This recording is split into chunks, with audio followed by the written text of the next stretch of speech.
So you guys ready to get this thing started? I guess. Let's go. I ain't got a better bad idea. So, how do I want to start this? Welcome back to the memes. My name's Eric. I'm one of your hosts today. With me today is Luke Burkholder and Tyler Ingram, some of the owner and one of the other instructors for Minutemen Training. Well, I guess there we have it. Yep. So You're welcome. yeah, Eric's just gonna throw us right into it. So a few years back, I started a training company called Minutemen Customs LLC that's kind of transformed into Minutemen Training. I've since brought in a few other instructors, one of them being Eric to my right on the screen, I guess your left, and then Tyler down below. The main point was a lot of companies, they don't have necessarily a high standard for local instructors, so all of our instructors have to shoot competition and have some type of actual skill on demand or experience shooting. It's not just a simple concept. You got to be able to perform and show it. So most of us have some type of high level classification, USPSA, IDPA. I've got 3 master classifications in IDPA. So we'll start with that, and we'll just circle around, and we'll have everyone give kind of their introductions. So which one of you guys want to go first? Let Tyler go first. He's the other master. Not a master yet. Yeah, Tyler Ingram. I'm one of the instructors. Recently came on. A little bit about me. I'm a IDPA master. I'm A-class in USPSA, working on my master right now. Would be 2-division master in IDPA if I remembered when the classifiers were at my local club, but I forget. So that's kind of who I am. And then I've been into shooting since I was a little kid. I remember at nights I would go over to my grandparents' house and they would take me to school in the morning, and they had like the Super Plus expanded cable package. So I think it was Thursdays, if you went to the outdoor channel, they had like all their gun stuff, which was like Shooting USA and Shooting Gallery with Michael Bain, and Larry Vickers had a TV show. And I would sit down with my grandpa and watch that when I was like 5 or 6 years old. And then when I was 10, I conned my grandfather into buying me my first rimfire rifle because he'd do anything for his favorite grandson. So, and it's all been downhill since then. It's been one trigger press after another. Cool. Nice. Con man early in life. Yeah. Right? That's awesome. Wait, what was the first rimfire rifle that you got? I still have it. It was a shitty Mossberg. I think it's a 702 is the model number. 702 Plankster. Yeah, you get them for like $100 at Walmart. That was the deal. Yeah, Yeah. We had some of those. So yeah, Yeah. So Eric, my first gun was a Springfield XDS. I'm gonna kick Eric out of the meeting, and it'll just be Tyler and I. And oh man, my name is Eric Kangas. I'm one of the instructors for Minutemen Training. I am A-class in USPSA, expert in IDPA. I'm very close to getting master in USPSA and carry optics, so that is my goal for this year. I discovered firearms when I was a kid. Had a morbid fascination with it. Did not serve me well in high school. Everyone called me some very colorful things because of my fascination with firearms as a kid. I, like Tyler, got exposed to 3-Gun Nation when it was on the Outdoor Channel back in like 2005, 2006 time. And my parents were like, hey, if you get all your schoolwork done, get all your chores done, you can watch 3-Gun Nation. I think that was the first time I ever saw Jerry Metcalfe shoot, because he was like 3-gun was a big thing for him then. And USPSA was really just starting to kick off. So I saw that and I was like, man, that's so cool. Joined the Army when I was 19. Got into the military's version of competitive shooting, which is literally just, we're going to smoke the dog crap out of you and make you shoot at paper targets 25 yards away or 25 meters away. And that was really fun. Loved the heck out of that. Did really well there, but it's not hard when you're beating a bunch of just, typically low skill generalists. Shot my first actual action pistol match, and I think it was an outlaw match down in Texas in 2014. And there were like 300 shooters there, and I got mollywopped by almost I think I was like 289th or 298th place, almost dead last. And I had my little Springfield XDS, and I was like, oh, I'm combat vet, couple of tours under my belt, I'm gonna do well. And no, got into USPSA back in 2022. That's initially when I got sponsored. I've been shooting outlaw matches, outlaw action like steel and stuff like that since like 2015 though. I've been super duper competitive. I love it. I kind of came to the point where it hurt my feelings a lot when I realized that the marksmanship training I received while I was in the Army was incredibly substandard. And that's a very nice way to put it. There's layers to this. We gave a class to a few of the SWAT deputies for our county a few weeks ago, and they were flabbergasted that, some fat dude would just sit there and smoke them in a gunfight. And it's, I explain it's like there's layers to this. So this is what I like to do. I enjoy teaching. I enjoy watching the development. It's really, really satisfying when you're teaching a fairly new shooter a performance concept, right? Because Luke was talking about performance on demand, and that's what we have to be able to do as instructors. And it's really fun to see the light bulb go on when you're explaining a concept to someone. They grasp it and they can execute it. Because I am of the opinion that if you cannot demonstrate what you're trying to get the student to reproduce as a firearms instructor, if you can't demonstrate it cold, if you can't articulate how to get that result in some way, shape, or form, and that result is not reproduced in the shooter directly in a reasonable amount of time, you have no place teaching. And that would be probably about 95% of the certified instructors out there in the U.S. right now. Probably, in my opinion, should not be teaching. There's no data sit behind their resumes, and they're just businesses. John Valentine and I were talking about this last week when he put that quote out there saying tactical shooting is just competitive shooting done at a mediocre level. And he's very right, because people want to sit there and rely on their tactics. Some dude had the audacity to say some street thug with good tactics would beat a GM in a gunfight all day. That's completely false. Factually, you cannot take any data and quantify that response or that just comment. There's no way, shape, or form. And what shooting like competition does is it provides data. It increases analytical data processing speed. It allows you to have small levels of stress inoculation during each stage. I did not do great today. I shot great planes today. I did terrible. I did straight crap. So got to go back to the drawing board to figure that out. But that is the premise that we try to teach is just simply performance on demand to help people sharpen that skill set to free up neural pathways for other critical thinking. Why? Yeah, and I kind of gave a little bit of my intro earlier, but my name's Luke Burkholder. I got my start in shooting like a lot of other people at a Boy Scout camp. I went and shot 22s for the first time. I did awful. I think I was 10 years old. I don't even think I hit the target. I think I might have hit the sign, but that was a while back. After that, I went home, told my parents and grandpa, like, "Hey, I think I got a 22 in the closet." So started taking us out to a family farm and started shooting that way.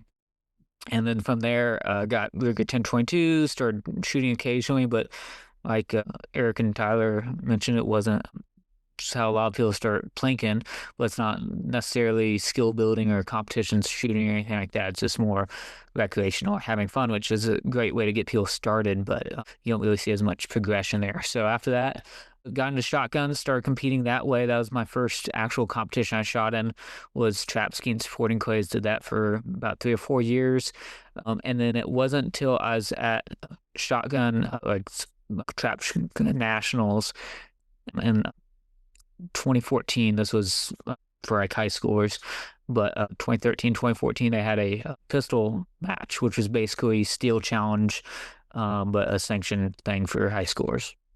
I didn't know until years later that you could do a lot more with pistols than just that. But I started taking classes, defensive classes, and people started mentioning, "Oh, go to this local club or that local club." So I started going to a local USPSA club. Then I really started getting serious with that about the 2020, 2021 time frame is when I started getting serious with USPSA. And started shooting a lot more matches, but I didn't really start doing major matches until about 2 or 3 years ago. That's when I started going to level 2s and now level 3 matches. And then Eric got me into IDPA. Started going to level 2, 3s, and we went to a level 4 match last year, or I guess what tier 2, 3s, and 4s, tier 3, something like that. Yeah. Yeah. So started doing that for IDPA. First two matches for IDPA ended up getting a match bump to Masterclass and Carry Optics and Stock Service Pistol, and then later got a Masterclass and Enhanced Service Pistol too. I'm currently working on trying to get a Masterclass and USPSA. I had a little bit of a setback because I broke my wrist, so this is the match I shot today was the first time I've shot in over 2 months with both hands on an actual gun. I did do some shooting that was all one-handed only, strong hand only, the last 2 months, but not a ton because work stuff, and I just didn't have the ability to shoot quite as much with that injury. But I did shoot a IDPA match when my hand was in a cast. And despite that, ended up coming in about 8th out of 30 people when all I did was strong hand only. 150 rounds, I shot all 8 stages with just my right hand, and everyone else was shooting freestyle with 2 hands. So I think that's interesting to know. Even if you have a injury, you can still do well against people who do not train as much, or as Eric mentioned, if you have someone who is lesser skilled than you, and even if you are in a bad situation, you can still probably win that situation. Yeah. So that's kind of how I got into it.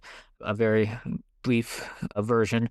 I spent a lot of time early on taking a bunch of different classes from a bunch of different people, and that's something that I do recommend for even high-level instructors, is continuing education one way or another. If you're not pushing yourself, not getting better, why are you not?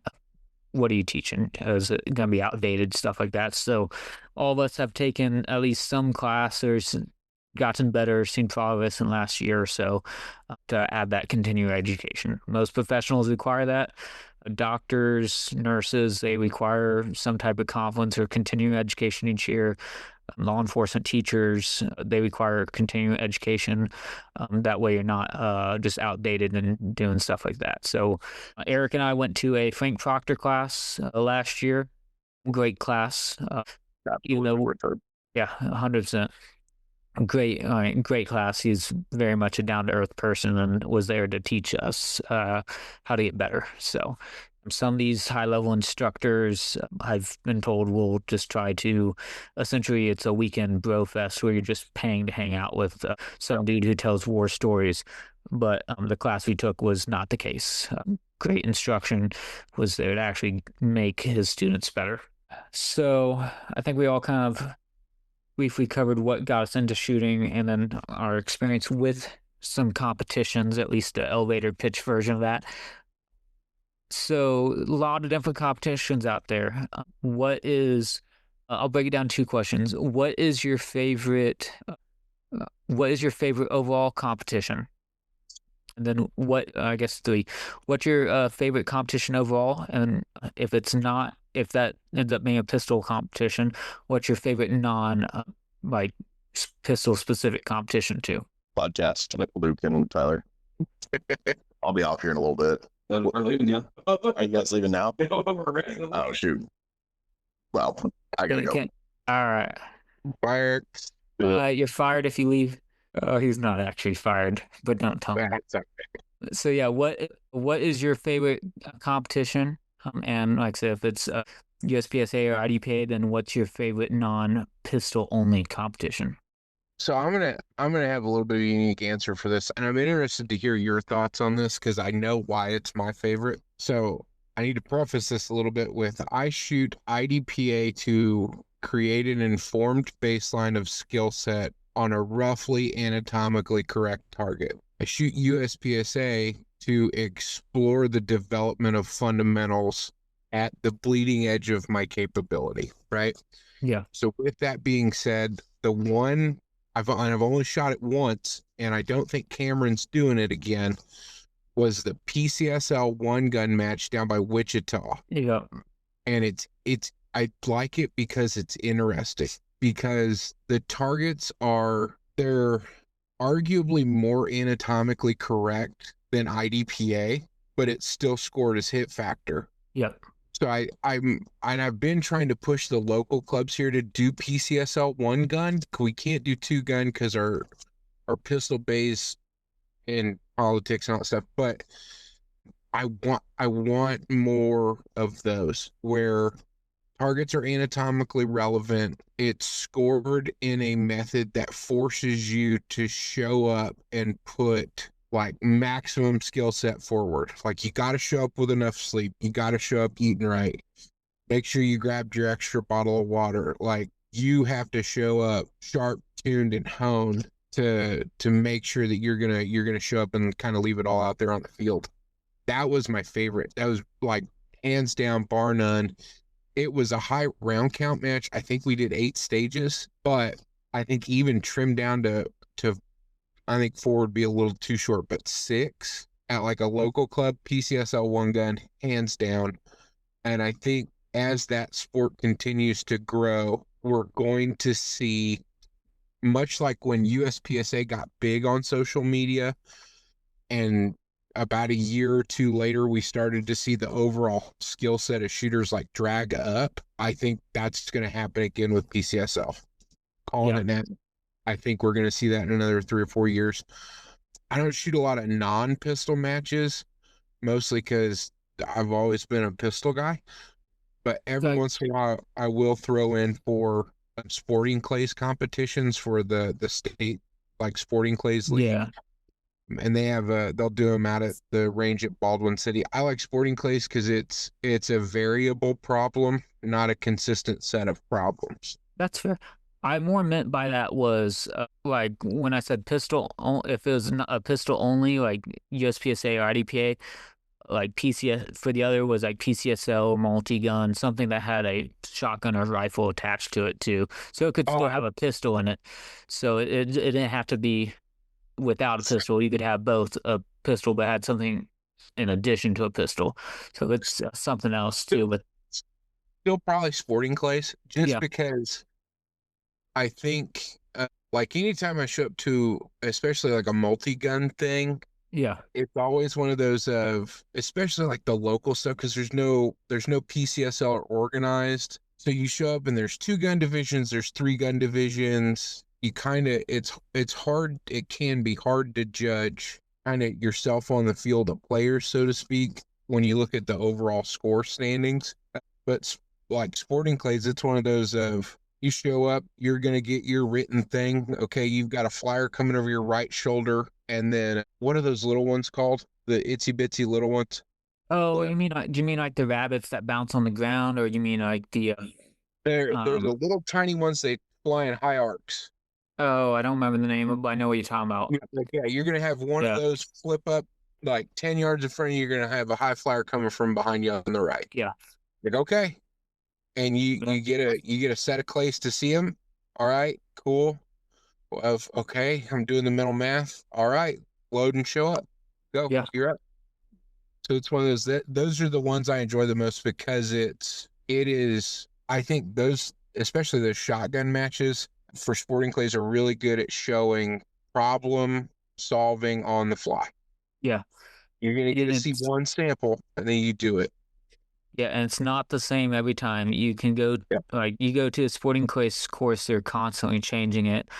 Guys who get really big into that, they will have a box of chokes, and they'll be switching between anywhere from cylinder to full is your typical arrangement, you know, those 5 chokes in between. And then you'll have people who get specialty chokes of skeet chokes, and they'll keep that in the box too, because some targets just work better with that.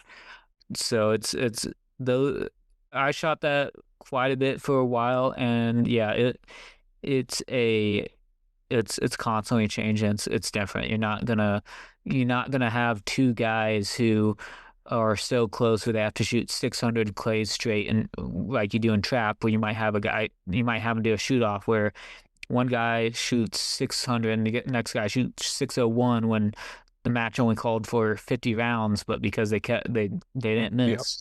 You don't get that with sporting clays because it is constantly different. They can practice different clays, but you get to that match, you haven't seen it before. It's going to be a new course. So yeah, no, I started off with that. So I haven't done much shotgun stuff since I moved more into the practical shooting. but it's still fun to get back into it. And when people ask, I get asked all the time, if your house burned down, what gun are you grabbing, or what's your favorite gun?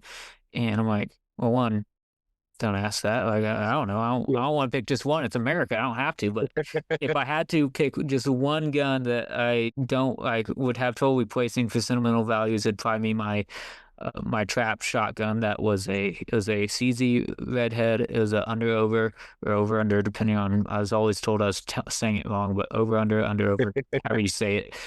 But yeah, I put 50,000 rounds on that shooting traps, keeping sporting clays.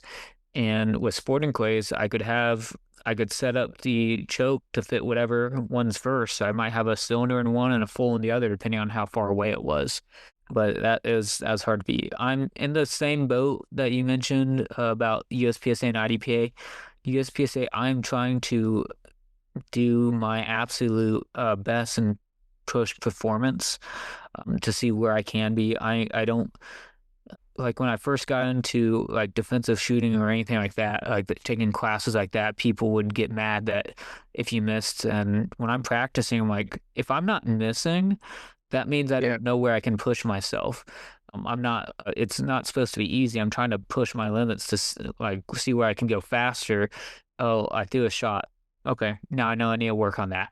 So it's a way I can really push my skills because what people can do with a handgun, what people can do now today versus what they could do 40 years ago, the limit, the abilities been there, but they keep pushing the edge higher and higher.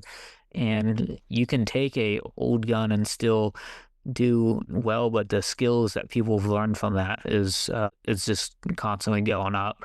I used to hate IDPA when I first shot it because first time I ever shot it was at a local match, and the guys there were constantly saying, "Oh, we got to be careful of the new guys. The new guys this, the new guys that. They're gonna suck."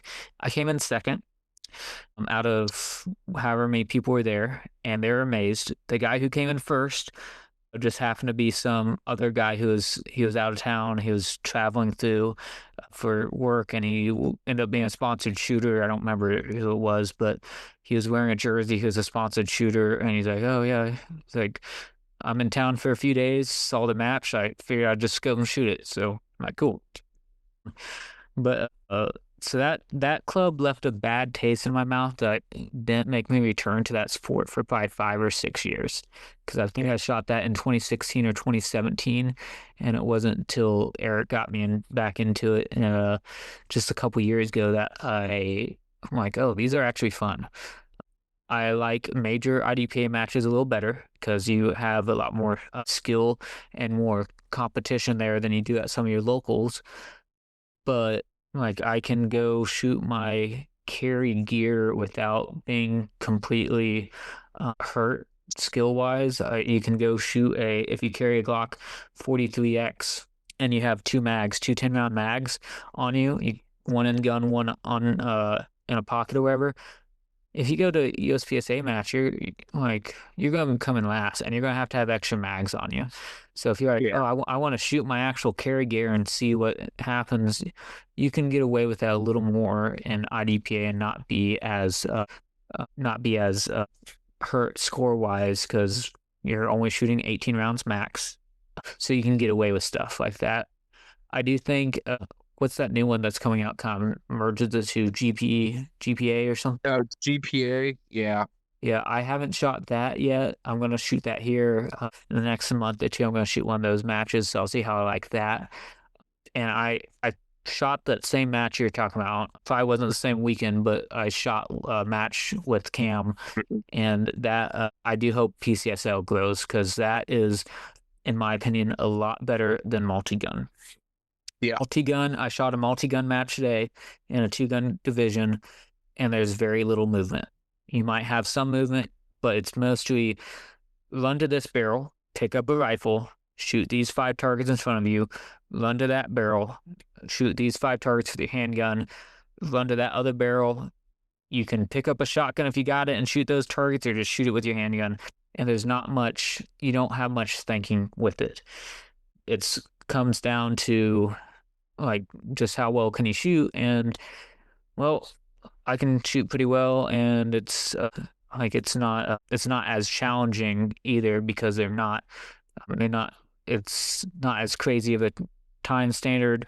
Also for today, they didn't have A zone, C zone, D zone on a USPSA target. Like if you hit the brown, it counts. So you could have some guy hitting D zone and A zone and getting the same score as you did with anything else. So that was kind of annoying too, because it's like, well, what's the point? Might as well just shoot the D zone and not risk hitting a nose shoot.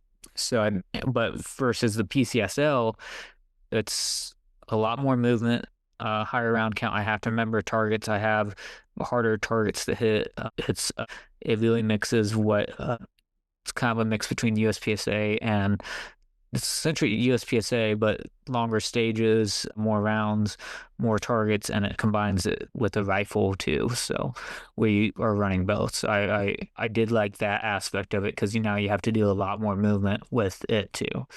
So I'm interested to know, with the IDPA match that turned you off for a couple years, was that at the club that you and I have shot IDPA at together? No. That was in Junctions. That club was in Junction City, Kansas. No shit, really? Yep. Okay, yep. I know the club. Yeah. I haven't got there yet. Yeah, that is the only place I could shoot. At the time, is the only place I could shoot any type of competition within a few hours of the house. So it was it was convenient, but it kind of turned me off. That's why Eric's got his policy of if you're a new shooter, he'll pay for you to come out to a match and shoot. And I tell new shooters, like, hey, as long as you don't get DQ'd, the important things have fun to keep coming back. You're not expected to come in first, but shoot it. I try to get a ton of cops and military guys to come out and just shoot the match. And because I don't like Eric mentioned, he thought he was going to do great because he was combat vet and did all that stuff. And he came in last to some 10-year-old girl shooting whatever gun she was. But that's how it goes. You won't get better. And when guys are like, well, there's no timer on the streets, like, yeah, there is. And there is a winner. It's absolutely a competition. There is a winner. Just one person's going home and one person's not. So, well, I'm interested to see. So, and I'll chip in on this for unpleasant IDPA clubs. So the club we have shot at together. Yeah. And I think the last time we shot at that club together was the night match they had back in November. Yes. I had a match there, I think it was 2 months ago, maybe 3. That was so absolutely unpleasant. I won't go back there. It was that bad. We started over an hour late. Half of the squads are scored on paper. We had 3 guys in the squad constantly arguing over what's a procedural penalty for a guy at his first match. And it's like, guys, I get it, right? Rules are rules. I get that. Also, this is his first match, and he showed up with a Glock 26. Yeah. And he's not shooting the best. Maybe let's just let him shoot the match, right? Like, I get it. Maybe he comes 5th from last instead of 2nd to last, whatever. But it was so bad. I won't go back there. Yeah. It was rough. But I think that's the other thing that a lot of people don't understand when they first get into competition is you have to find a club that you jam with. You have to. I got lucky. My club here in town, a bunch of the guys out there are firemen at the agency right next door to mine. Yeah. So I already not super knew him, but I knew him through association. We had a bunch of mutual friends. So when I showed up for my first match, it was, did you work? Yeah, you work. Yeah, okay. So it was one of okay, first stage. All right, he's shooting okay. Hey, dude, try this. Hey, dude, do this. Hey, this is how I'm going to do it. Okay, so it was more of a friendly environment where everybody can kind of learn and grow instead of we're arguing over procedurals and, is the new guy's gear legal? Does this meet the requirement for, dude, it's a local match. Go shoot it. Go have fun. You're there to push yourself. You're not there to win a truck. It's just not going to happen But I think that's a big thing that a lot of new guys miss out on because I've been I got one guy coming out tomorrow next weekend. I'm sorry. I'm on the wrong weekend. Next Sunday is our local IDPA match. One of the dudes here in town, I took a local instructor. He had a building clearing course that was a requirement to go to his low light course. I want to go to his low light course because I think I know what he's teaching, and I don't know if I like it or not. I want to try it out. So I went to the like prerequisite course. He's a younger guy. And he's like, yeah, he's like, oh, I've always wanted to do that. And it's like, dog, the matches are 15 minutes down the road from your house. Why don't you come? And he's like, well, I Yeah. don't know if I have the gear. I'm like, it's IDPA. Don't show up with a pocket holster. You're probably going to be all right. Right. And like, if you've got a Glock pistol, let me know. I will bring everything you need minus the gun. Yeah. I would So, rather a new person like some of those rules when it's a new person, I think we should give them the benefit of the doubt as long as they're not making major safety violations. If they do some procedural error, who cares? Just be like, hey, just so you know, this is a warning that would cost you points in the future, but we're not going to worry about it today. It's a local match. It's not like like I said, you're not winning a truck, you're not winning that Camaro they had at Race Gun Nationals last year. It's you're there to have fun. If you show up with I'd be in the in the opinion of if it's their first match and you're like, was that a line break or whatever? Do we count the no shoot? If there's any doubt, give them the benefit of the doubt because you want them to come back and grow as a shooter. If they've been coming to the same club for 4 years and now it's like the difference between first and second place, and there's a question that, hey, can we get can we get the range master over here to do an overlay to figure this out? But we're not talking about that. We're talking about a brand new shooter. As long as they're safe, give them the benefit of the doubt because you want them to come back. If they show up and all they have is a Glock 26 in a holster and like, dude, just throw your mags in your pocket. If you don't have enough mags, I will give you an extra mag put in your pocket, like something like that. So, well, and I'm interested to know, like, so and I think we've talked about it. I came into competition relatively late because when I got to be a certain age, I grew up a little bit. I joined the police department, and that I had always been interested in guns. I like shooting pistols a lot, but I had never really like buckled down and done it. And I got lucky. So I worked with Chuck Haggard. He was on my shift at my first like law enforcement agency. And so it was really cool because he was also our range master. So he'd be like, hey, like load up in the truck. We're gonna go work on some stuff. if you don't know who that is, that's the legendary lawman of the West, and he responded to two, I think, active shooters or at least two shootings by himself, and he's a great instructor. So And he's a good dude. Like we actually just bumped into him, my wife and I, last night at this thing here in town.